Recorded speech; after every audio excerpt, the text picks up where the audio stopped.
The trading station hung in silent orbit above a dead moon.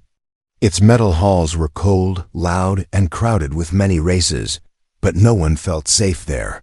Humans were rare visitors. Most aliens believed humans brought trouble wherever they went. Ethan stood in the food line, holding a small metal tray. His clothes were worn, his boots scratched from long travel. He kept his eyes down. He had learned that staring made aliens nervous.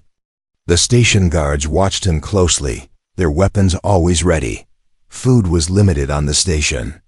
Everyone got the same dry ration block, just enough to survive. Ethan had not eaten since the day before, but he said nothing. He was used to. Hunger. As the line moved forward, a soft sound reached his ears. It was not loud, not angry, just weak, a quiet whimper. Ethan froze for a moment. He turned his head slightly, careful not to draw attention. Behind a stack of broken cargo crates, something small moved. Very small. At first he thought it was an animal. Then he saw her, a tiny alien child crouched in the shadows. Her skin was pale blue, dull from sickness. Her thin arms wrapped around her knees. Her eyes were too large for her small face, filled with fear and pain. She was shaking. She was starving. Others had seen her. Ethan knew this because some aliens quickly looked away when they noticed her. A few stepped back, as if hunger itself might touch them. No one helped. Ethan's chest felt tight. He knew the rule. Her species was marked by the Galactic Council as non-priority life. Feeding her was forbidden. Helping her was interference. The punishment could be arrest, heavy fines, or worse. Guard at the end of the line slammed his hand on the counter. Next, Ethan stepped forward. A hard ration block dropped onto his tray. The smell was plain, but to Ethan, it was everything he had. He took one step away. Then the whimper came. Again, weaker this time. Ethan stopped walking. His mind raced. If he turned back, the cameras would catch him. The guards would react fast. Humans were already disliked. This could make things worse for all of them. He looked down at the food. Then he looked at the child. She met his eyes. There was no anger. In her face, no threat, only fear. The kind that comes when someone knows they might not survive the day. Ethan made a choice. Slowly, clearly, he broke the ration block in half. The sound was loud in the silent hall. Conversations stopped. Feet paused. Even the guards noticed. Ethan turned and walked toward the crates. Every step felt heavy. The guards shouted, telling him to stop. Weapons lifted. Red warning lights flashed. The station alarms did not scream, but they hummed with tension. Ethan ignored them. He knelt in front of the child, keeping his hands open. He placed the half ration on the floor between them. He did not move closer. "It's okay," he said softly. The child stared at the food, then at him. Humans were monsters in every story she had heard. Humans destroyed. Humans took. She did not move. A guard stepped forward, shouting orders. Then the child reached out. Her hand shook as she pulled the food toward her. She took a small bite. Her eyes widened. She ate faster, small hands clutching the food as if it might disappear. Color slowly returned to her skin. Her breathing eased. The hall was silent. Ethan felt his heart pound. Suddenly, the station lights flickered. The low hum of machines tone. A new sound echoed through the hall. Not an alarm. A system alert. Screens lit up across the station. Symbols scrolled fast. The guards froze, confused. A cold voice filled the hall. Life form identified. Genetic marker confirmed. Ethan looked up. The child's species symbol glowed bright red on the screens. Status: protected, critical. No one understood what it meant, but everyone understood one thing: the human had just done something that could never be undone. And the galaxy had noticed. The guards did not move at first. They stood frozen, staring at the glowing screens above the hall. The red symbols kept flashing, repeating the same message again and again. Protected, critical.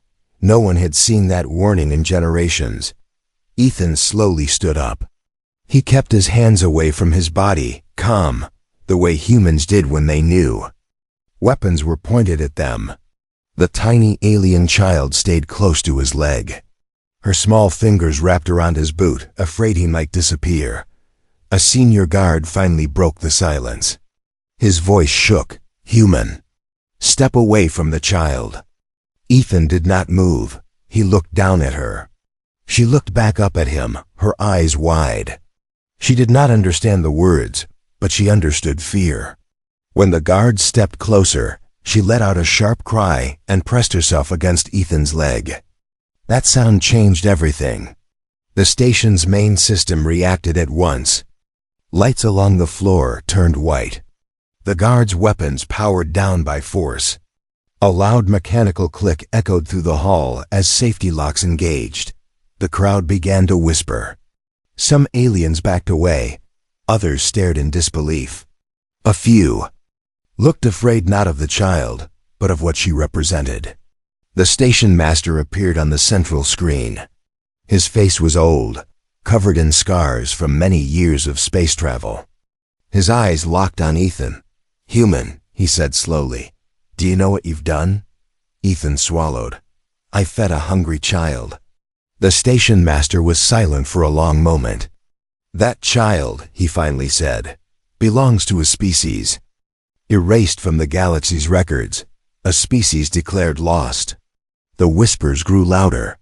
Ethan felt the child's grip tighten. She was alone, Ethan said. That's all I knew. The station master leaned closer to the camera. Her people were not weak, he said. They were powerful, wise, and feared. When they vanished, the galaxy rewrote history. Ethan said nothing. The child suddenly looked up at the screen. She did not understand the words, but she sensed the attention. Slowly, she raised her small hand and pointed at Ethan. She made a soft sound, not quite a word. The system reacted again. A clear tone rang out. New text appeared. Caretaker link established. The hall exploded into noise. That's impossible, someone shouted. No outsider can form a link, another cried. The station master's face drained of color. A caretaker bond, he whispered. Only chosen protectors were ever allowed that honor. Ethan felt a strange warmth in his chest. Not pain, not fear. Something steady, something calm. The child leaned fully into him now, trusting him without question. Security drones filled the air, but they did not attack. They hovered, scanning, confused by the system orders that no longer allowed harm. Human, the station master said, his voice lower now, careful. You are to remain exactly where you are. Ethan nodded. Minutes passed. They felt like hours. A transport signal appeared on the screens. An incoming vessel ancient in design, marked with symbols most races only knew from old warnings and forbidden texts. The crowd went silent again. That ship, an alien trader whispered. It can't be real. The child looked up and made a soft sound of recognition. The ship docked without permission. The station systems did not resist. They obeyed. A door opened at the far end of the hall. Tall figures stepped through, their presence heavy, calm, and powerful. Their eyes glowed with quiet strength. They stopped when they saw the child. And then they saw Ethan. Every alien in the hall stepped back. One of the tall figures approached slowly. He knelt before the child and spoke in a gentle tone. She answered softly, then pointed again at Ethan. The tall figure turned to face him. You fed her, he said. Yes, Ethan replied. You broke our oldest law, the figure continued. Ethan held his ground. The figure studied him for a long moment. Then he bowed. The hall froze. You did what the galaxy would not, the figure said. You chose compassion when others chose fear. He stood and spoke loudly so all could hear. This human's act has bound our people to his species. Shock rippled through the station. Ethan looked down at the child, still holding onto him. He had shared food. And the galaxy was already changing. The ancient figures moved with quiet control as they secured the hall. No weapons were raised, yet no one dared to resist. Their presence alone felt heavier than any army. Aliens who once shouted now lowered their eyes. Even the station guards stepped back. Ethan stood still, the tiny alien child pressed against his side. Her small body trembled, but she did not let go. She trusted him completely, and that trust frightened him more than the weapons ever had. One of the tall figures stepped closer. His eyes glowed softly, not with anger, but with deep focus. "She has chosen you," he said. Ethan frowned. "I didn't ask for anything," the figure nodded. "That is why." The station master's voice came through the speakers again, tense and unsure. "Explain, now." The tall figure turned toward the screens so all could see him. "This child is the last living heir of the Leora, an ancient guiding race. Long ago, the Leora protected balance in the galaxy. We did not rule with force, we ruled with trust." Murmurs spread through the hall. "They vanished," an alien shouted. "You were destroyed." The figure's eyes darkened. "No, we were hunted." Silence fell. "We hid our young among lesser worlds, hoping kindness still existed somewhere. Most were ignored. Some were harmed. Many died." The tiny child tightened her grip on Ethan. "This one survived," the figure continued, "because a human chose to see her." Ethan felt heat rise in his chest. He had not thought of himself as brave. He had only thought of hunger. Another figure stepped forward, female by voice, calm but sharp. "The caretaker bond has activated. That bond cannot be broken once formed." The station master's voice cracked. "What does that mean?" "It means," she said, "the child's safety is now tied to him. Harm him, and you declare hostility against our entire species." Fear rolled through the station. Ethan opened his mouth. "Wait, I don't understand. I can't protect anyone. I'm just human," the first figure said gently. "You protected her when no one else would." The child looked up at Ethan and made a soft sound. A word, simple and broken. "Warm," the figures stiffened. "She has named him," the female said. "That name means safe one in our language." Alien stepped back further. A sudden alarm rang from another section of the station. External sensors flared red. "Incoming fleets," a guard shouted. "Multiple signatures." Screens filled with ships, warships, many races. News of the child had spread faster than anyone expected. Some wanted control. Some wanted power. Some wanted revenge for old losses. The Leora figures did not panic. "They have come for her," the female said. "And for him." Ethan's heart pounded. "Then take her, hide her. Don't let this be because of me." The child shook her head and clung tighter. The first figure placed a hand over his chest. "She will not leave you. The bond will not allow it." Outside the station, ships took battle positions, weapons charged. The trading station shook as power levels rose. The station master shouted orders, but no one listened anymore. Ethan looked around. Aliens who once feared humans now looked at him with something else. Hope. A small human. Transport signal appeared on the edge of the screen. More followed, human ships. Old, patched, unmarked, but many. "They came," someone whispered. The female Leora turned slightly. "They answered without knowing why," Ethan swallowed. "We look after our own." "And now," she said, "you have made her one of yours." The child finally let go of Ethan's leg and stepped forward. She raised her small hands toward the screens, toward the ships gathering outside. Her eyes glowed. A wave of energy pulsed through the station, calm and steady. The attacking fleets hesitated. Systems flickered. Weapons powered down. Balance. The Leora smiled for the first time. The galaxy remembers us, he said, because of him. Ethan stood in the center of it all, stunned. He had shared food. Now he stood between the past and the future of the galaxy. The calm did not last. Outside the station, ships from many races held their positions. Their weapons were lowered, but not gone. Fear and anger still burned behind their shields. The galaxy had paused, not chosen. Inside the hall, the air felt heavy.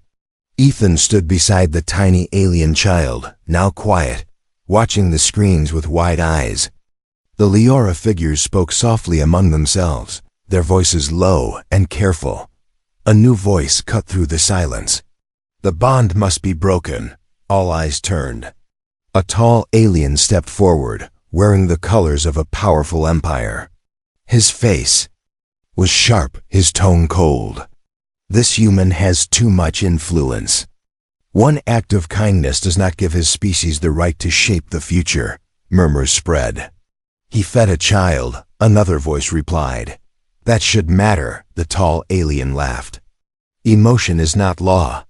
The station master appeared. Again, sweat on his brow. The council is split, he said. Some want peace, others want control. This station is becoming a battlefield. Ethan felt the child's small hand slip into his. She looked up at him, confused by the rising tension. He knelt and spoke softly. It's okay. I'm here. The Leora female stepped forward. The bond cannot be broken by force, only by choice. The tall alien's eyes narrowed. Then make the human choose. A hush fell. What does that mean? Ethan asked. It means, the alien said. You leave her, walk away, prove your act meant nothing. The child stiffened. She shook her head, fear flooding her face. Ethan felt a deep pull in his chest, the bond warming like a steady light. He stood slowly. I won't leave her, the tall alien sneered. Then you choose war. Outside, engines roared. Several ships powered their weapons again. The Leora male raised his hand. If you attack us. You are few, the alien replied. Humans are weaker still. A human voice answered from the screens. No. A new image appeared. A human captain, older, scarred, eyes calm. Behind him, more human ships filled the view. We are not here to fight, the captain said. But we will not step aside. More signals joined, rescue crews, old traders, even human colony ships. They formed a loose line, standing between the station and the attacking fleets. The galaxy watched. The tall alien's smile faded. You would risk everything for one child? The human captain nodded. Yes. The child squeezed Ethan's hand. She lifted her small head and looked at the screen. Her voice was quiet, but clear, hungry, then warm. The words echoed through the hall. The Leora female closed her eyes. She speaks truth. Hunger was met with care. Fear was met with shelter. The tall alien hesitated. For the first time, doubt crossed his face.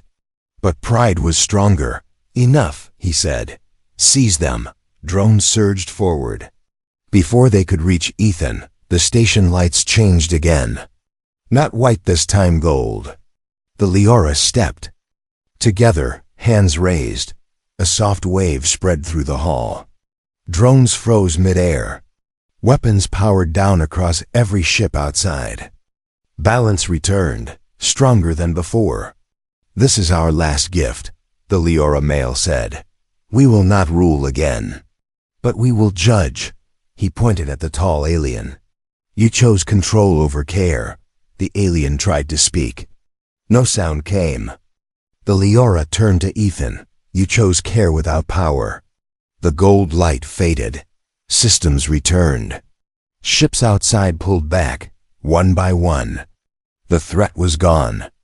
The station master exhaled, shaking. "The council will change," he said. "It must." Ethan looked down at the child. She smiled for the first time, small and bright. The Leora bowed to Ethan. "Your choice forced the galaxy to face itself."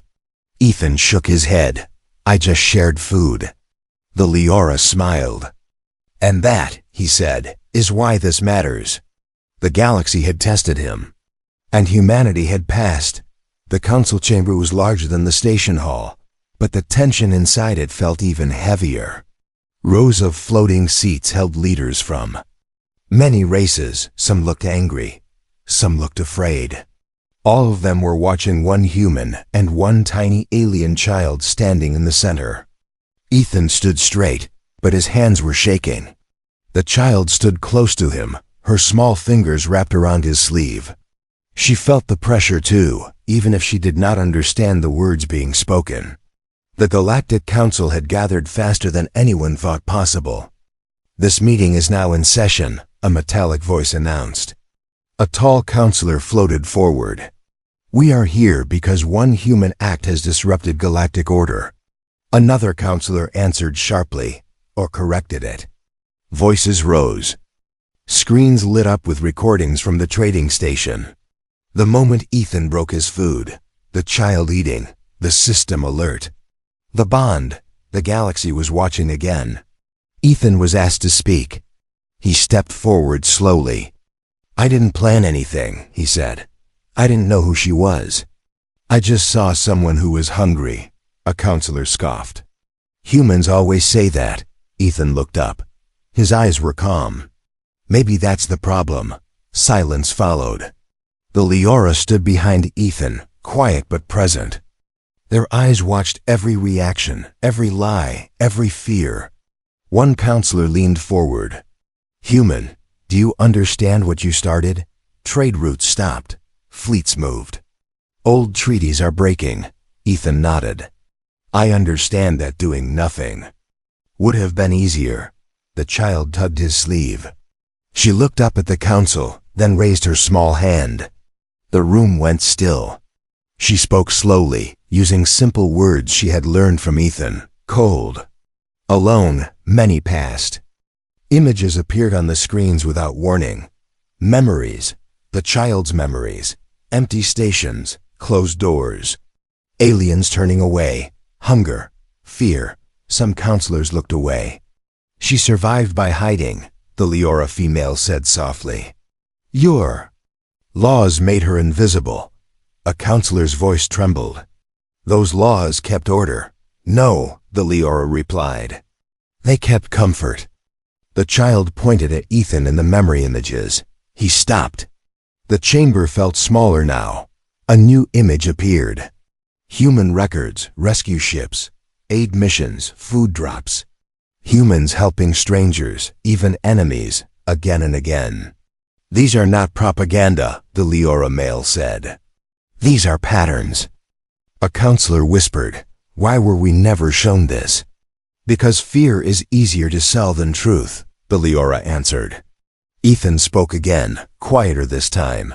"Humans are not perfect. We make mistakes, we fight. But when we see someone hurting, many of us step forward, not because of law, because of choice." The child leaned against him, tired but calm. The council chamber was silent for a long time. Then something unexpected happened. A small alien counselor stood up. One from a weak race, often ignored. "My people were once marked non-priority," he said. "Humans fed us when no one else did." Another stood. "They protected our children during a border war." Another, "They shared medicine." Story after story filled the chamber. The galaxy was remembering. The head counselor finally spoke. "The council must vote." Lights appeared before each seat. The choice was simple. Protect the old order, or change. One by one, lights shifted. Change, change. The final count appeared. The decision was clear. The council declared new law. No child would ever be marked non-priority again. No life would be invisible. The child smiled softly.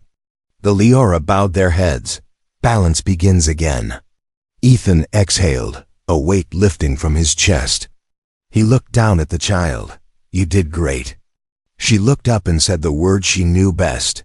Warm. And for the first time in a long time, the galaxy felt it too. The galaxy did not change in one day, but the shift had begun. Weeks passed after the council decision. News spread across systems, faster than ships could travel.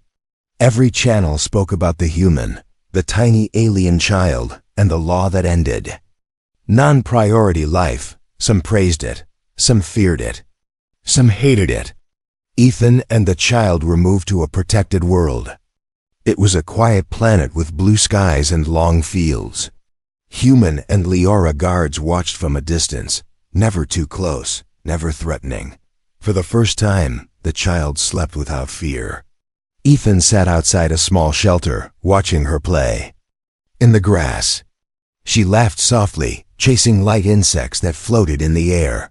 The sound still surprised him. A few weeks ago, she had been silent and shaking. You're getting stronger, he said. She looked at him and smiled. Food helped, she replied in broken words. Ethan smiled back.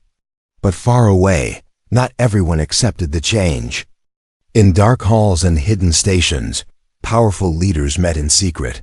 Their worlds had grown rich by ignoring the weak. The new law threatened their power. A single human should not hold this much influence, one leader said. The child is the key, another replied. Remove her, and the bond ends. A plan formed. One night, alarms screamed across the protected world. Ships dropped out of warp without warning. Black-marked vessels, fast and armed. Ethan grabbed the child and ran. Leora guards moved at once, forming shields of light. Human defenders took positions, calm but ready. The sky burned with flashes as the attackers pushed forward. The child pressed her face into Ethan's chest. She was shaking again. It's okay, he said, though fear twisted inside him. I'm here. A blast struck the ground nearby. The shield flickered. They're too many, a human guard shouted. The Leora female stepped forward, her face calm. Then it is time. She knelt beside the child. Little one, do you remember who you are? The child looked up, confused. You are not just protected, the Leora said. You are a bridge. The child closed her eyes. The bond between her and Ethan grew warm, stronger than ever. Ethan felt it spread through his body, steady and bright. The child raised her small hands. A wave of energy rolled across the sky, not violent, but powerful. Ships froze mid-air. Weapons shut down. Systems went silent. The attackers panicked. What is this? One shouted over open channels. The child's voice echoed through every ship, soft but clear. No more hiding. No more hunger. The energy did not destroy. It revealed. Across the galaxy, hidden camps, secret prisons, and starving worlds appeared on screens everywhere. The truth no one wanted to see was now impossible to ignore. The attacking fleets powered down, some turned away in shame. Some surrendered. The battle ended without another shot. When the light faded, the child collapsed. Ethan caught her before she fell. She's weak, he said, fear rising. The Leora checked her gently. She gave much, the male said, but she is safe. Ethan held her close, tears in his eyes. Days later, the galaxy reacted. Empires that planned in shadows lost support. Trade stopped with them. Allies turned away.